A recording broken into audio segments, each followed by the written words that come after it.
Hello everyone, welcome back to the channel to a new blog. আজকের ব্লগটা start করছি বিকেল থেকে। এখন বাজছে সন্ধে 6টা। আমি পকোকে নিয়ে বাবার সাথে যাচ্ছি একটু বাজারে। হঠাৎ করে একটু ইচ্ছে হলো খুচকাচ কিছু খাওয়া দাওয়ার, বাট ডিসাইড করে উঠতে পারছি না। তাই মা বললো যে বাজারে গিয়েই দেখতে, তারপর সেখান থেকে ডিসাইড করবো যে কি আনা যায় আর কি না। আর এমনিতেও এই টাইমটা পকোর ঘোরার টাইম, বাট প্রত্যেকদিন এই সময়টা বৃষ্টি নামে, তাই সেরকমভাবে ঘোরানো হয় না। আর প্রত্যেকদিন মা একদিন নিয়ে গেছে, তাই আমাকে বললো যে আজকে আমাকে বেরোতে, তাই আজকে আমি একটু আগের দিনের ওই মিষ্টির দোকানেই চলে আসলাম যে মিষ্টি একটা কিছু নিই। মিষ্টি নেওয়ার ডান, এখন যাচ্ছি আমরা সিঙ্গারা নিতে, পেঁয়াজের সিঙ্গারা। আসলাম এখন আমাদের বিধানপল্লীর মেলা দেখতে। দেখি কি আমাদের এখানে রথের সময় যে মেলাটা বসে সেটা প্রায় 1 মাস অবধি থাকে। তো অনেক বছর হয়ে গেছে তো আসা হয় না, বাট এবার ভাবলাম প্রিয়ান যখন আছেই তো একবার ঘুরেই যাওয়া যাক। আর ঢুকেই যেদিকে চোখ পড়লো সেটা হলো এই বাচ্চাদের রাইডগুলো। ছোটোবেলা থেকেই আমি ভীষণ রাইডে চড়তে ভয় পাই, তাই কখনোই নাগরদোলনা বা গাড়ি এগুলোতে চড়ার ইন্টারেস্ট আমার ছিল না।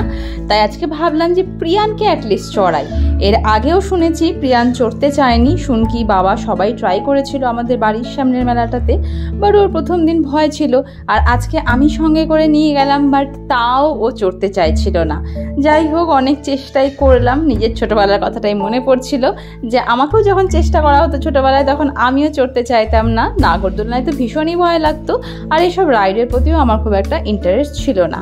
বাট এখানে আরও অনেকগুলো এরকম ছোট ছোট স্টলের মতন আছে, তো দেখা যাক অন্য স্টলেও চড়ে কিনা। এই যে এখানে আরেকটা গাড়ির সুন্দর স্টল আছে, এগুলোতে চললে কত সুন্দর। বাবা চড়বি? বাবা এই দেখ একটা সাইকেল, উঠবি? গাড়িতে উঠবি? বাবা দেখ কি সুন্দর গাড়ি, ভুঁই ভুঁই। উঠবে তুমি? উঠবে বাবা? আচ্ছা না, সুন্দর গাড়ি, কি সুন্দর।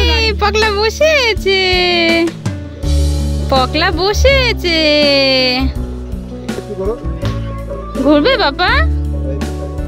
বাবা বাবা বাবা, হ্যাঁ চলো, আমি আছি, সঙ্গে সঙ্গে আছি, চলো চলো। আচ্ছা আচ্ছা আচ্ছা আচ্ছা আচ্ছা।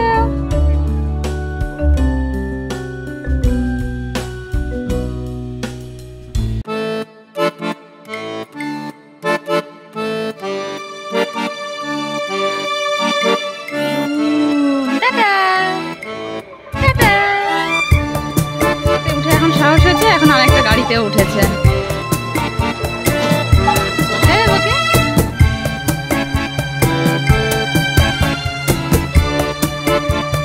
প্রথমে বসবে না, আর এখন বসেতে তো উঠবে না। পাপা চলো চলো চলো, যাবে না? যাবে না পকে? চলো চলো চলো, ডেটা চলে যাচ্ছে, চল।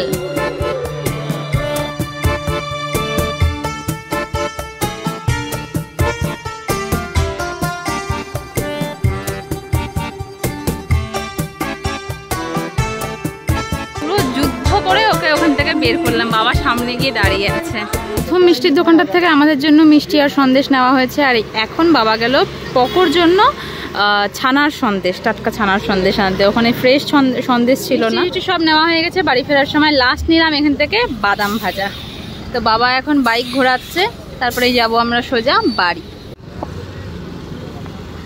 দরজা খোলো, আমরা এসে গেছি।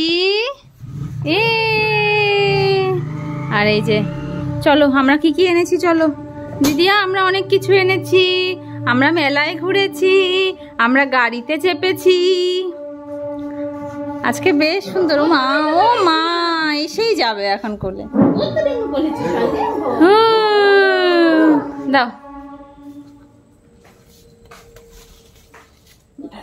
এই হচ্ছে আমাদের সন্ধ্যের টিফিন। আজকে এনেছি বালুশাই, আর এটা হচ্ছে রসমালাই টাইপের, বাট বড় চমচমের মধ্যে মালাই চপ। তো এই, আর একটা হচ্ছে বাদাম ভাজা। এই সন্দেশটা হচ্ছে পকোর জন্য, এটা পুরো ছানার সন্দেশ, এখনকারের বানানো, তাই জন্য এটা খালি পকো খাবে, তাই না পকে? মিষ্টি তো খাওয়া হয়ে গেছে, এখন আমরা খাচ্ছি বাদাম ভাজা। আজকের মিষ্টিগুলো যেরকম ভালো ছিল, তেমনি বাদাম ভাজাটাও একদম, আমরা যখন গেছিলাম কেবল ভাজছে, পুরো গরম ছিল। তো এনে একটু রেখে তারপরে খেতে বলেছিল, কারণ গরম গরম অবস্থায় একটু নরম নরম থাকে বাদামগুলো। এখন খাচ্ছি বাদামগুলো, বেশ ভালো মুচমুচে একদম। এদিকে বাবার জন্য বসিয়েছি চায়ের জল। ওকে চল। ওকে এত দুষ্টুমি করে যাচ্ছে, ঘরে থাকবেই না, এখন আবার নিয়ে যাচ্ছে ওকে শুনকি বাড়িতে। শুনকি বাড়িতে ঢুকতে না ঢুকতেই ওকে ঘিরে চারপাশে সবাই শুরু করে দিল ওকে প্যাম্পার করা। আর তারপরে আমাকে একটা ভালো বুদ্ধি দিল, যেহেতু প্রিয়ান এখন বেশ কিছুদিন হলো ভাত খাচ্ছে না, তাই ওকে ভাতের রুটি বানিয়ে খাওয়াতে। ব্যাস, প্রিয়ানকে ওখানে রেখে আসলাম, এখন শান্তি, একটু বাড়িটাও একটু শান্ত আছে, আর ওর জন্য একটু রুটিও বানাবো, এখন একটু শান্তিভাবে সব কাজ করা যাবে।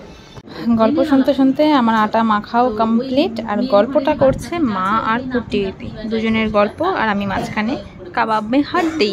এই যে রুটি হয়ে গেছে, আর মা এখন বসাচ্ছে এখানে আলুর তরকারি, মানে আলু ভাজা। এই যে আলু আর পেঁয়াজ দিয়ে আলু ভাজা, রুটি দিয়ে আলু ভাজা বাবা খাবে। বাবা রান্নাবাড়ি সব কমপ্লিট, আর পকলাও চলে এসেছে, দুধ তুমি করে করে চলে এসেছে পকলাটা। বললে খিদু পেয়েছে, দুধ তুমি পেয়েছে, দুধ তুমি পেয়েছে না খিদু পেয়েছে পকে তোর? চলো ওই ঘরে, চলো ওই ঘরে, চলো ওই ঘরে, চল, ঠান্ডা ওই ঘরে। কি হাসি। তো ফাইনালি এখন আমি বসে গেলাম খেতে। তো প্রিয়ানকে জাস্ট ঘুম পাড়িয়েছি, বাচ্চা এখন রাত 11:30। এখন আমরা একটু গল্প গুজব করবো, তারপরে ডেলিকারের মতন ঘুম।